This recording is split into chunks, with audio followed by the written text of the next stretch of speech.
We're going to have a look at saving some seeds today from our French marigolds that we've been doing as a grow along this year, and it is one of the very easiest seeds to actually save. It's one of those things that we should hopefully actually never need to buy the seeds of again as well.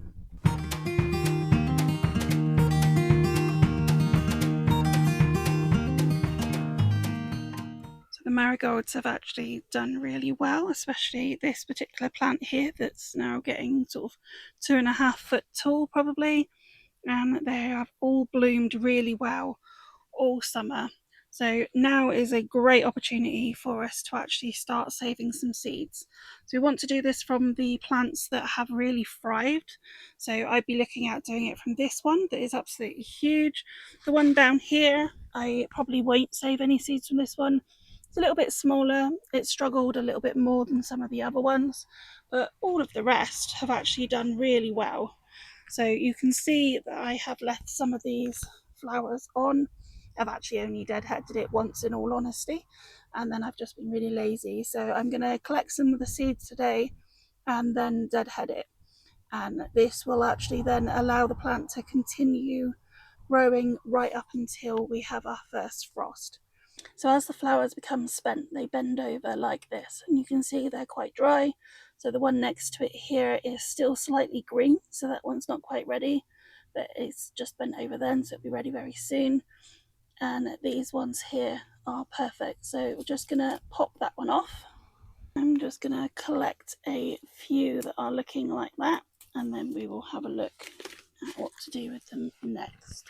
So I'm always trying to collect from more than one plant to make sure that the traits are going to stay stable for these as well.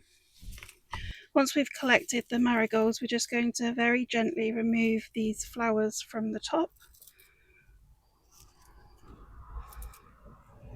And then inside this little cup is going to be all of our new seeds.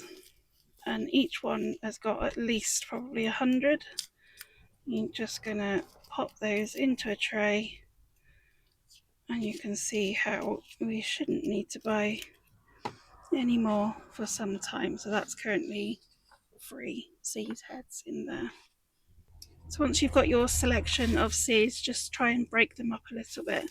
Some of these seeds are not going to be viable. They're actually going to be bendy and not really have anything in them, where they're just not as mature, and then other ones will be nice and sturdy.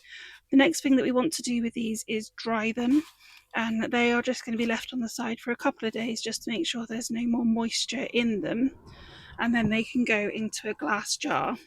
And there's enough here to give to everybody in your neighbourhood at the end of the day. Any that I can see that are the ones that aren't viable, I am just removing from the pot. And once they're dry, that will be a little bit easier. And then the other thing that you can do once they are dry is actually move them between 2 different pots. Now this is going to be much easier to do on a slightly breezy day outside, but the idea being that when you tip them from pot to pot, any that don't have any weight to them and therefore aren't viable will blow away. At the moment there's still a bit too much moisture in these seeds for me to do this, but you're just going to keep doing it, and any that are very, very light, you can see even with this tiny amount of breeze with the polytunnel door shut, are just already getting blown away.